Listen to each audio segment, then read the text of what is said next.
ግሉተን ፍሪ ቾኮሌት ቺፕ ኩኪስ ሰርቻለሁ። በዱቄት ፋንታ የተጠቀምኩት ሁላችሁም ቤት ውስጥ በቀላሉ የምታገኙት ግብአት ነው። መጀመሪያ ቂቤውን ብራውን እስኪሆን ድረስ እንደዚህ ጣድኩት። እንደዚህ ቆንጆ ብራውን መሆን አለበት። በጣም ቆንጆ ፍሌቨር ነው የሚሰጠው። ከዛ በኋላ 1/8 ብራውን ሹገር እና 1/8 ኖርማል ስኳር ታረጋላችሁ። ብራውን ሹገር ከሌላችሁ ሙሉ ለሙሉ ስኳር ማድረግ ትችላላችሁ።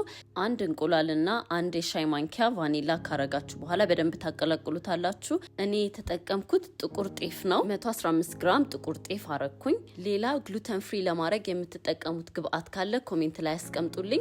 አንድ የሻይ ማንኪያ ቤኪንግ ፓውደር ካረጋችሁ በኋላ በደንብ ታቀላቅሉታላችሁ። በመጨረሻ ደግሞ 1/3 ካፕ ቸኮሌት አድርጌበታለሁ። የተወሰነ ደግሞ ላዩ ላይ ለማድረግ አስቀርቻለሁ። ከዛ በኋላ እንደዚህ ቆንጆ ሆኖ በስሎ ወጣ። ግሉተን ፍሪ እንደመሆኑ መጠን ለጤና በጣም ቆንጆ ነው። ግሉተን አለርጂ ያለባችሁ ሰዎች ኩኪስ እንደዚህ ሰርታችሁ መብላት ትችላላችሁ። ከፈለጋችሁ ደግሞ እንደዚህ ላዩ ላይ የተወሰነ ጨው መነስነስ ትችላላችሁ። ቴስቱን ቆንጆ ያደርግላችኋል። ሱቃችን ላይ አዳዲስ እቃዎች ገብተዋል። ኦሪጂናል የጣሊያኑ ኩኪ ፕሬስ እና ደግሞ የተለያዩ የኬክና የኩኪስ ግብአቶች ሻንቲ ክሬም፣ ካካኦ ፓውደር፣ ቸኮሌት ቺፕስ፣ ቢስኮፍ ክሬም የመሳሰሉት ሁሉም እኛ ጋር ታገኛላችሁ። እነዚህን እና ሌሎች በጣም ብዙ እቃዎችን ለማየት ቴሌግራም ቻናላችን ባዮ ላይ አለ። ከነዋጋቸው ታገኛላችሁ። ሌላ እንድሰራላችሁ የምትፈልጉት ነገር ካለ ኮሜንት ላይ አስቀምጡልኝ።